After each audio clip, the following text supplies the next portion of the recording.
little countdown.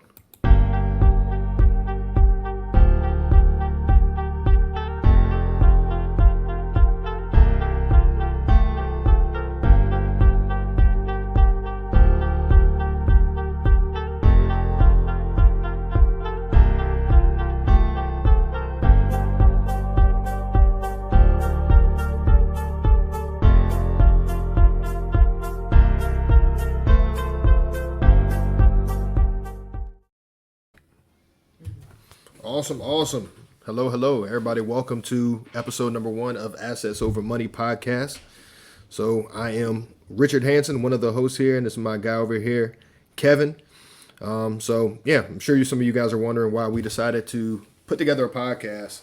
And before we get into that, man, I know a lot of you guys know me because I got it connected to my IG, my Facebook. So I'm not going to dive into my bio too much, but I want to turn over to my man Kevin, allow him, give him the floor, introduce himself, tell you who he is, tell you how we got connected, and then we'll kind of take it from there. What's up, everybody? This is Kevin Dixon. I'm from Salisbury, North Carolina. Me and Richard met on the Sub 2 group and, the Pace Morby outlet. You know, Rich is a quality guy, and, a lot of our morals just kind of fit together. So we said, why not? But I'm from Salisbury, North Carolina. I grew up playing basketball. Of course, I have come from a basketball family. My brother's a coach, cousins are coaches, 6'8" and above, and I'm 6'0". So, I got the short end of the stick on that. But I went to college, played ball, tore my ACL my junior year, and then after school, I graduated with an art history degree. Believe it or not, I was an artist, and I like to draw and paint and things of that nature. But shortly after I graduated college, I figured out that you know, art doesn't pay the bills that much. Even being an art teacher or an artist alone, you're not going to make as much money as you need to live the way you want to. So my mom kind of directed me to get my real estate license in 2005, and I went for the class and failed it, failed the first one, and they let us take it again for free. And then, of course, I aced that one and passed the state test. I got my real estate license, started a real estate brokerage shortly after that, and just knew for some odd reason that real estate was the way. I didn't know much at that time because I was still a rookie. But shortly after I got my license in '06, of course, the recession happened, and people were walking away from their houses. So what we did at that point, we were doing short sales with the bank in 2006 and 7. Well, right after 2007, I would say. And brand new houses that were selling for 140,000, 150, they were selling for 50 in '08, and nothing was wrong with them. New 3-bedroom, 2.5 bath, 1 car garage, maybe you have a 2 car garage, and they were selling for 50 and 60,000, and I was selling them, and not knowing what I know now, I wish I had bought maybe 10 or 20 of them at the time, because those same houses now are worth 350 to 400,000, and rent never went down. So it would have been a great opportunity. So I learned a lot going through the recession. When a lot of people are running away, that's when you kind of run towards it. But just real estate alone has done so much for us, and being able to prepare a legacy for our daughter. It's just amazing to kind of talk about it and connect with other folks that are like-minded individuals, such as Richard. You know what I mean? Richard is, I can see we're already kind of connected and moving in the same type direction. So it's just a blessing to kind of come together and grow together. I mean, that's what it's all about. And, that's kind of what we've been doing. I've been also teaching real estate since 2018 out of the church. Our pastor, Barrington Johnson at New Zion Church. Shout out to my pastor in my church at New Zion. I mean, we're growing there as well. So I just love the people, love to be there. But he gave us a platform in 2018 to kind of give back to the community, teaching the folks about the importance of real estate and land, and how it can be beneficial in your life. So I'm back here in 2024 now. I've been in the game for probably about 18 years now. And now we're doing apartment buildings. It's all about cash flow and leverage, something we've never learned in school. So I'm just super amped up, super excited for this podcast, and I'm looking forward to meeting and connecting with each and every one of you. Awesome. Yeah, no, I appreciate you, Kevin. Hey, I can't let you off the hook yet, man. So you said a lot of things in there that I think people want to know more about. I think you talked about how you got into real estate, but could you just kind of go back and talk about that a little bit more, like your story? What was the thing that drove you, I guess, into getting started? Well, I mean, just for the fact that, real estate is an appreciating asset that everyone has to have. I kind of knew real estate was good in such a way, but I didn't know the ins and outs and the strategies behind it. But, I always kind of knew in the back of my mind that real estate was good in some type of way. And when my mom told me to get my real estate license in '05, it was it was a blessing because, getting a real estate license, you're at the, data entry level of real estate and, helping people buy and sell property, solving problems. You learn a lot in those days and, being able to communicate with people and connect with the right people.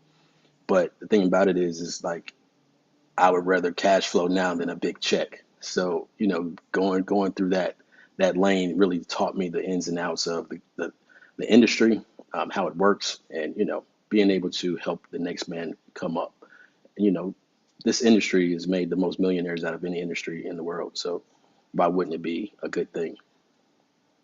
Hey, nah, 100%, man. Man, nah, I appreciate you sharing that. And that's just such a cool story, and I really love like it's just anybody can do this. Anybody can make this happen, man. If it's creating millionaires every day, it's almost every time I go scroll on Instagram, Facebook, it's like a new millionaire out of real estate.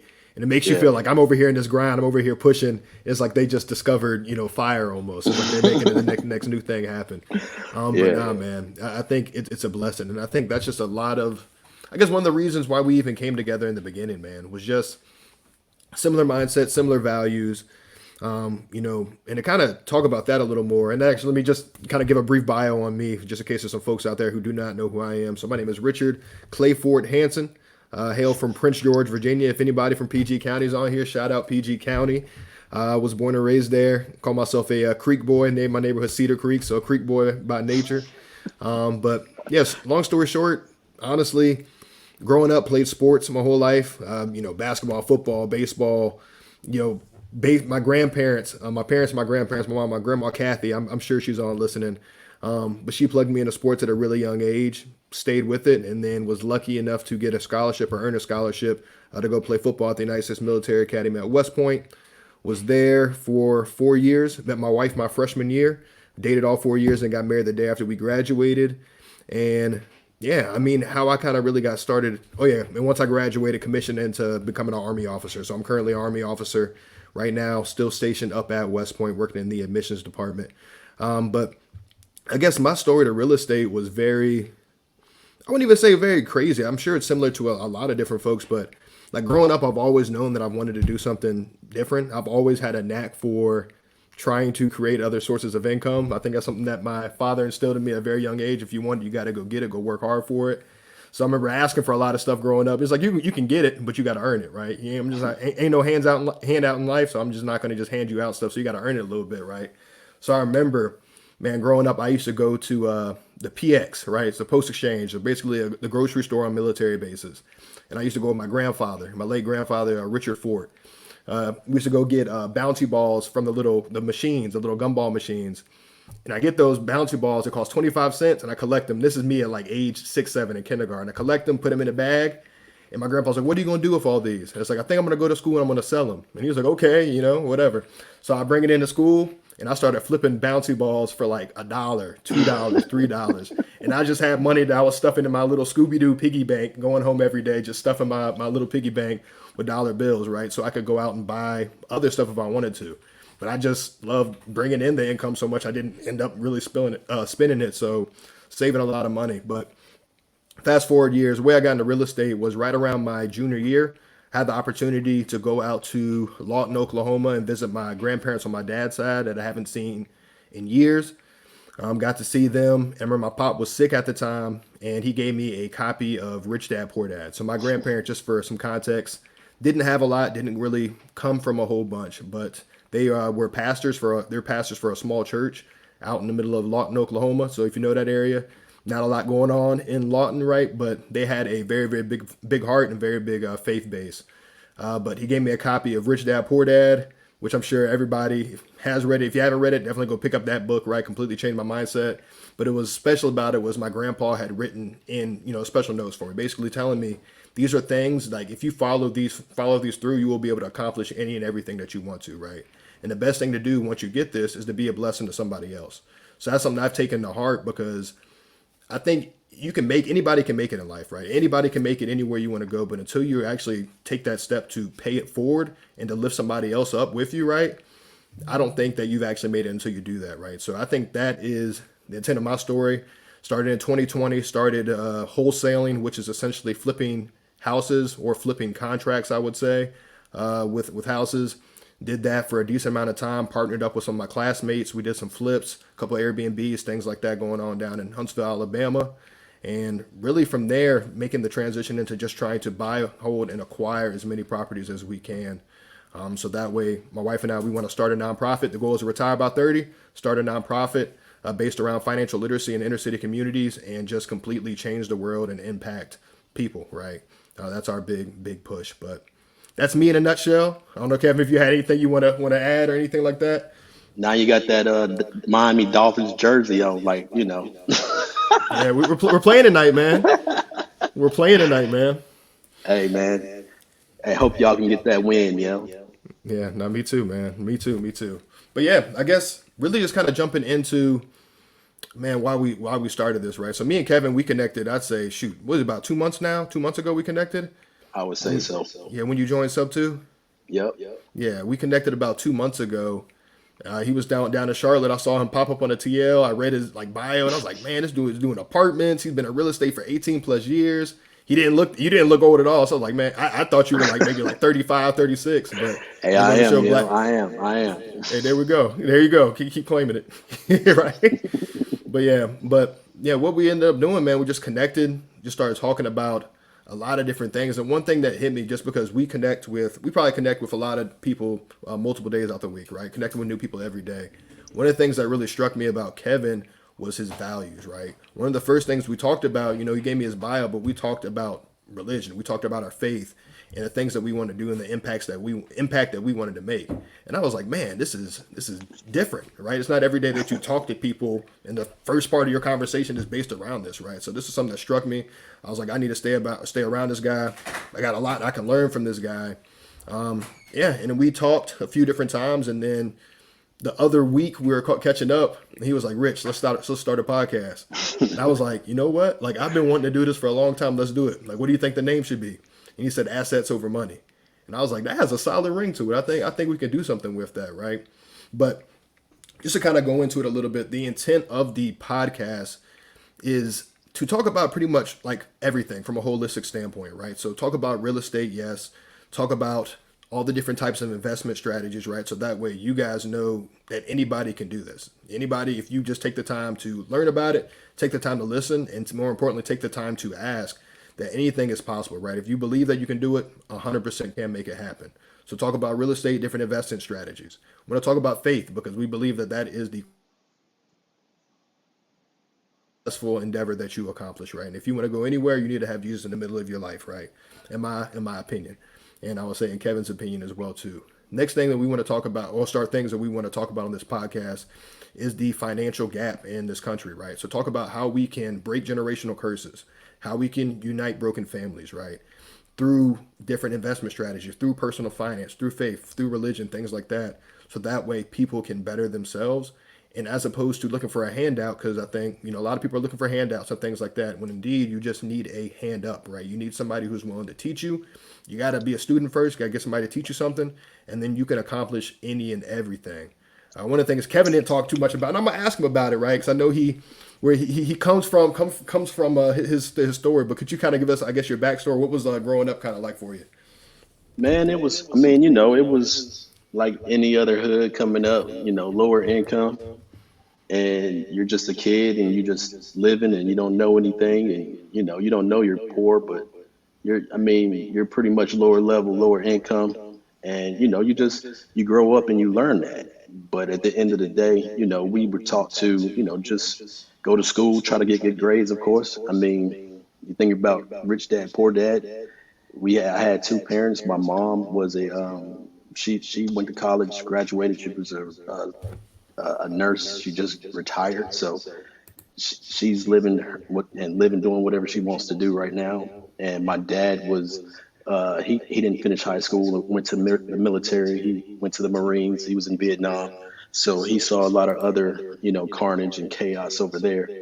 So I really didn't have too many people that was really pushing me to do something besides play sports and go to school and get good grades so I can go to college and get a job.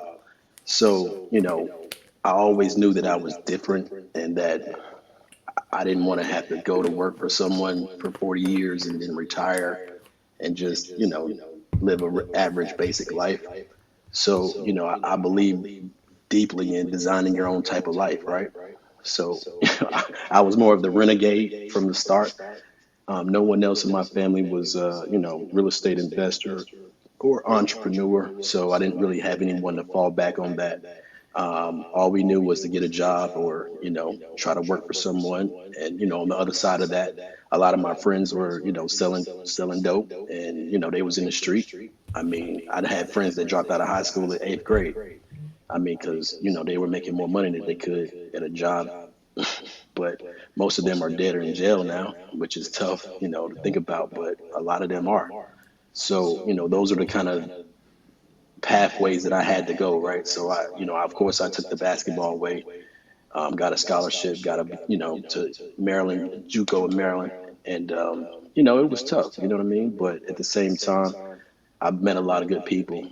I learned a lot of good life lessons. And, I transferred to Winston-Salem State. I tore my ACL.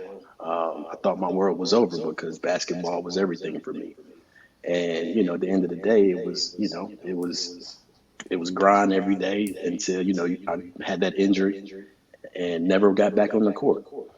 I went to school for free, so I was blessed on that.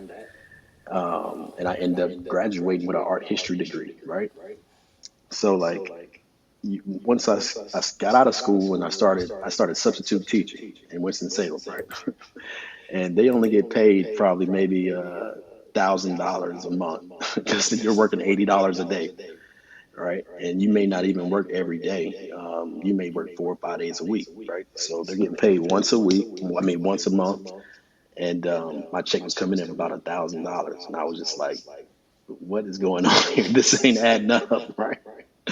And I was roommating with some of my frat brothers. Shout out Kappa Alpha Psi Fraternity Incorporated.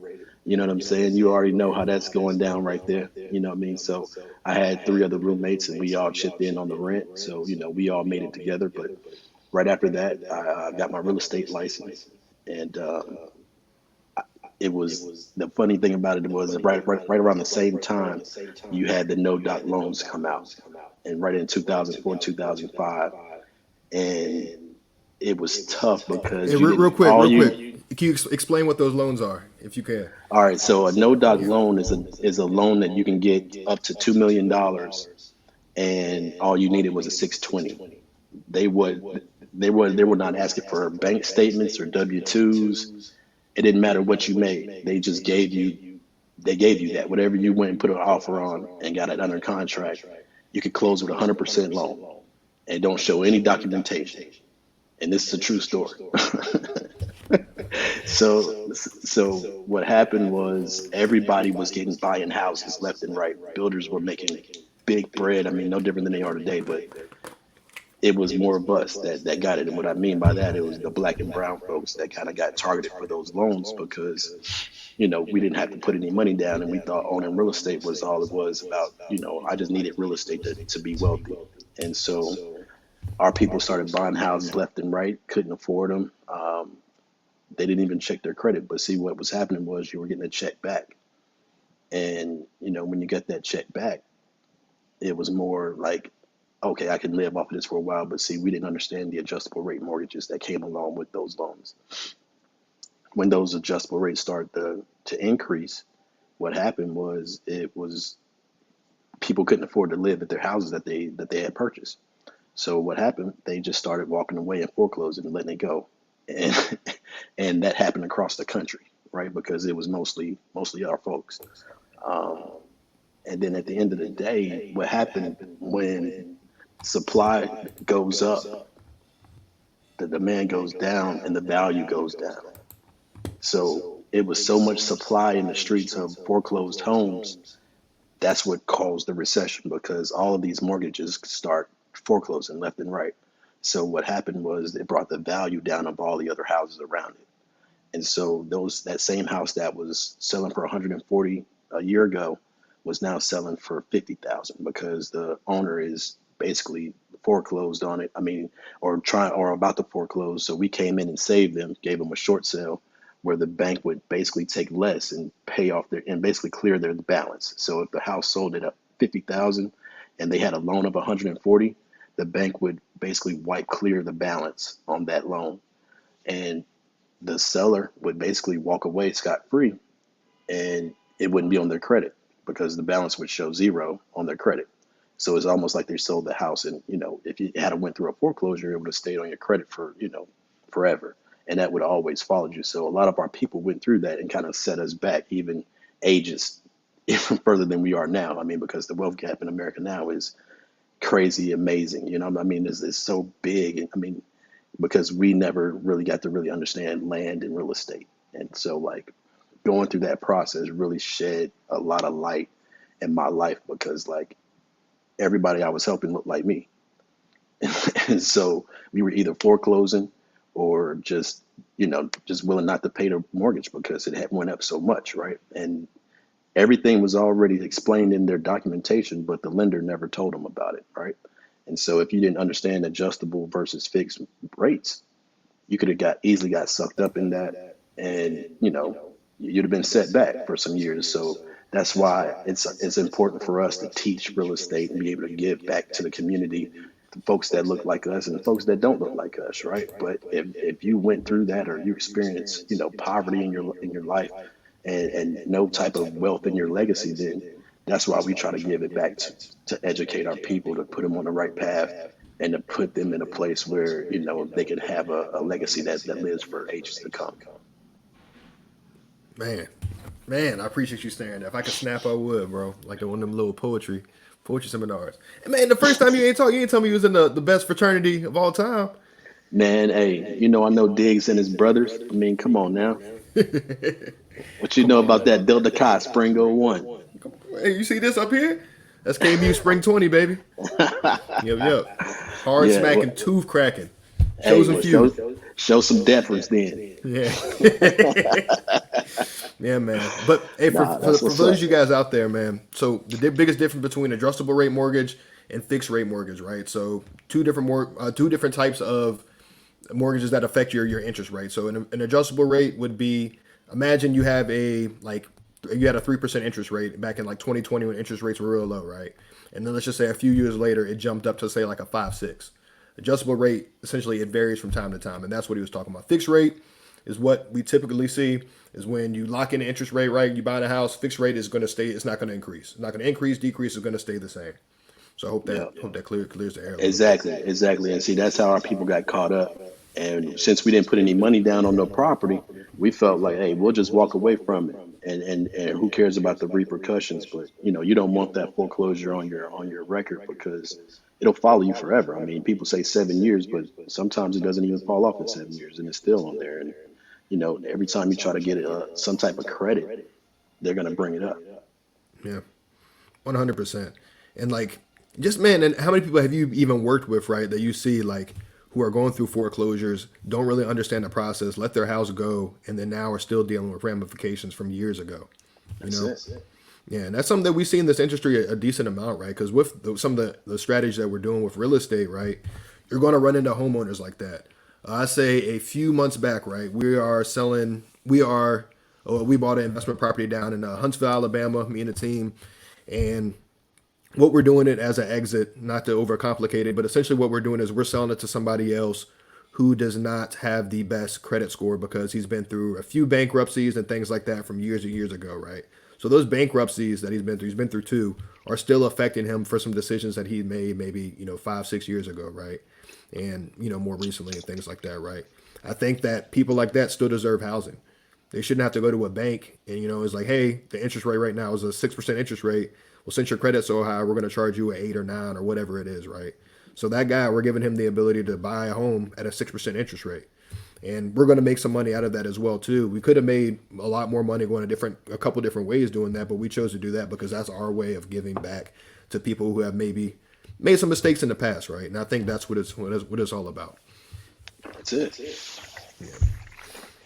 But yeah, but I guess really, I mean, outside of that, right? I don't see no comments on here. So y'all have any questions? Please throw some questions in the chat for it. But really, the intent of today was really to just kind of get to know us and get to see what we're starting and why we started. I know I kind of pushed it out late. I pushed it out like 2 hours before it even started. But It's all this, good. It's gonna get out there though. no, it is. It 100% is. But yeah, big intent with this again is we just want to help as many people as we can. So it's not just going to be me and Kevin hopping up on here every other week just to talk to you guys.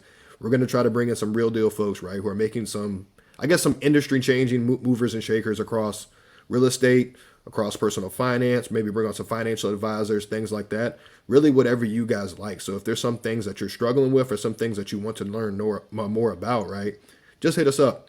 One of the best lessons I'd say that I learned probably back in like 2020, right? For one of my mentors was as a man, I'm gonna say as a man, I'm talking to the men out here. You want to be squared away in, let's say, yeah, in four, I think it's 5 pillars, but we call it. So every week, my wife and I, we do a weekly meeting, a family meeting. We sit down, kind of like a family sync, and we go over our different pillars in our life, right? So we say faith, family, fitness, franchise, finance, and then personal. We call it our 5 F's and a P. So we just want to make sure that we're squared away in all those different aspects. So that's what we talk about, right?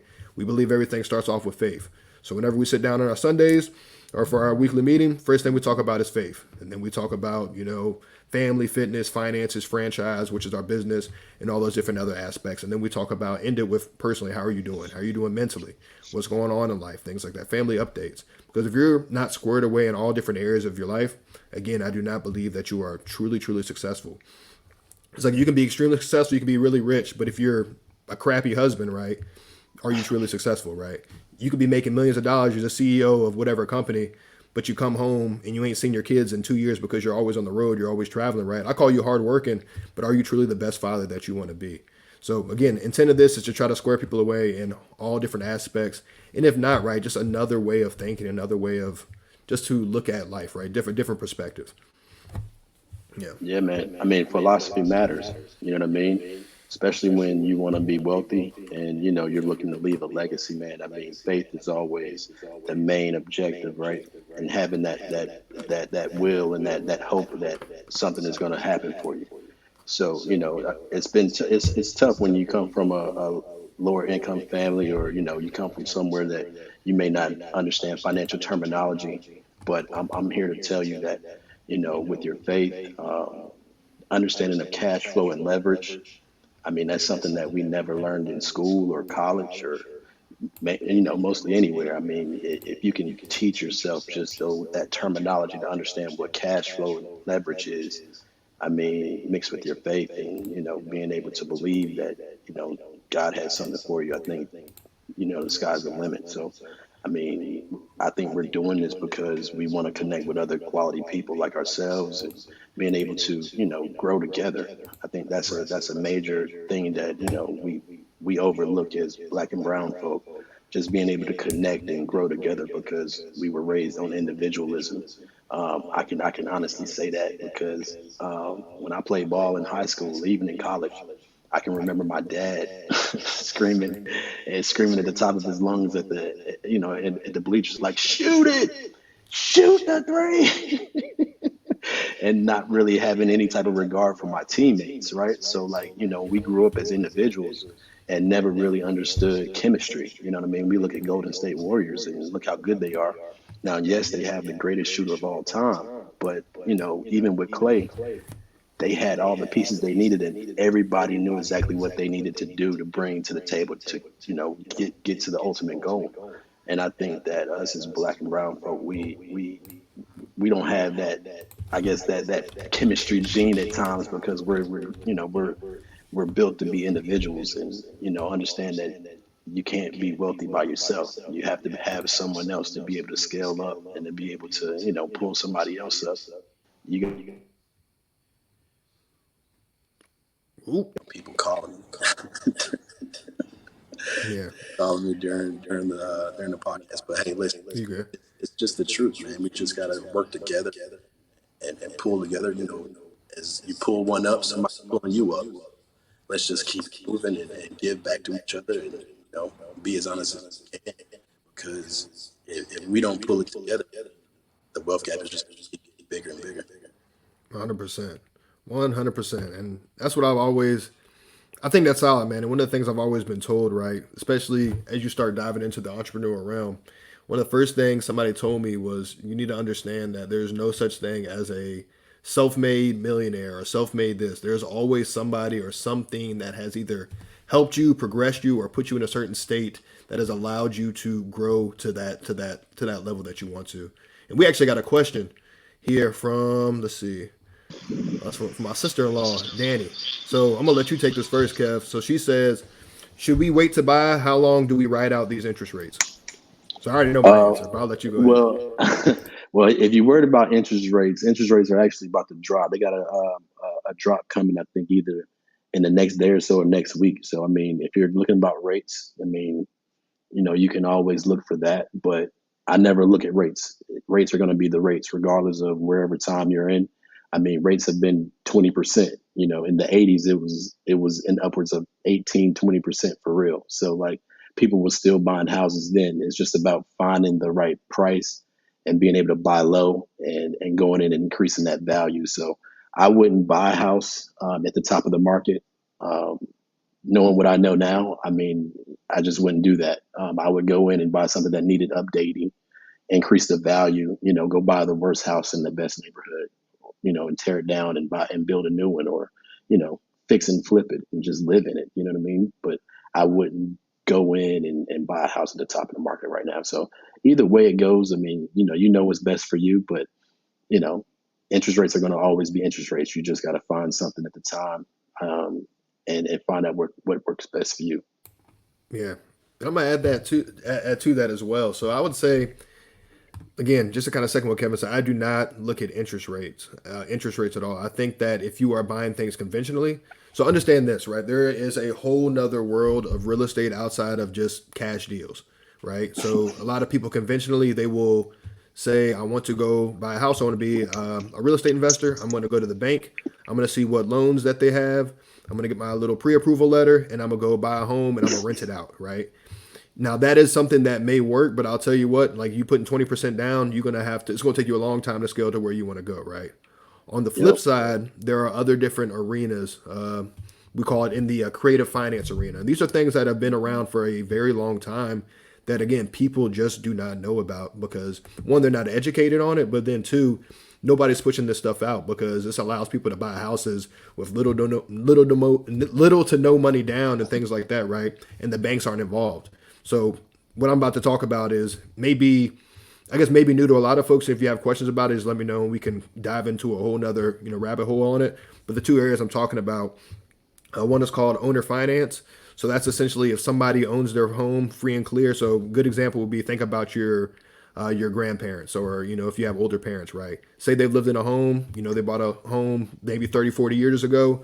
They're completely paid off. They're living in it free, have no loans or anything like that. Say that they want to sell the house. They can actually sell you that house without a bank and you guys can negotiate your own terms. I know a whole laundry list of real estate investors who have made millions and millions of dollars just buying homes off of seller finance. So what that looks like is you go to your, say you want to buy somebody's home, your friend down the street, or grandparent or your grandparents, you want to buy their home or whatever. You go and say, hey, grandma, I want to buy your home. I know you own it free and clear.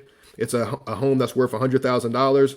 As opposed to going to a bank and putting down 20% and taking out a loan, how about I just give you $5,000 and I'll make you monthly payments of, $700 a month for the next, 20 years or until you want to be paid off. If she's good with that, then you just bought a home for $5,000, right? And that's all the money that you had to come out of pocket. So that's seller finance. The other side is what we call subject to, right? So buying a home subject to the existing mortgage. And what that looks like, essentially what you're doing is you're buying a home kind of like seller finance, But as opposed to that, they have a mortgage in place. So what that looks like is same situation. Let's just say your grandparents, they have a mortgage on it. Where you do is you come in and now you are now the responsible party for the mortgage, right? So let's just get something straight here, right? So there are, whenever you buy a home, right, there's the deed and then there's the mortgage. Those are two separate documents, right? A mortgage, that's that's a debt that's in your name. That's the bank side, right? The deed is that's what's your actual ownership of the house, right? So you could sell a house, right? And for instance, you could sell a house, you can get the deed, right, from somebody else. You can take the deed from somebody else, but the debt would stay in their name. So that home that we were talking about in Huntsville, Alabama, about I guess like 10, 15 minutes ago, that's how we bought it. We approached a gentleman. He wanted to get out of the house. He had a 3% interest rate. He had great credit, but it just made more sense. He didn't want to go through the hassle of selling with a realtor, things like that. So what we ended up doing is we approached him. We agreed on a price to have him walk away, and we bought a $350,000 home at a 3% interest rate with $23,000 out of pocket, right? So that's the other way. And we can dive into a whole nother rabbit hole of all that kind of stuff that is. But Kevin, you have anything you want to add to that? No, man. You hit it on the head, right? I mean, it's so many different ways to buy property versus just going through the conventional way. And I call it that retail way. So when you go to Wells Fargo or Bank of America, or your local Credit union. credit union, yeah, there you go. I mean, you're getting a loan from them, and you're going out and you're buying a house that's at the top of the market. And like I told you, I wouldn't do that. So if you can go in and find a seller that's looking to do seller finance or some type of subject to, I mean, that's a win. You know what I mean? Because you're getting in for the extra low, and you're basically taking over that house without a mortgage. Yeah. Literally, like we've known people, and I think Pace Morby. If you don't know who Pace Morby is, 100% follow him. Look him up on YouTube.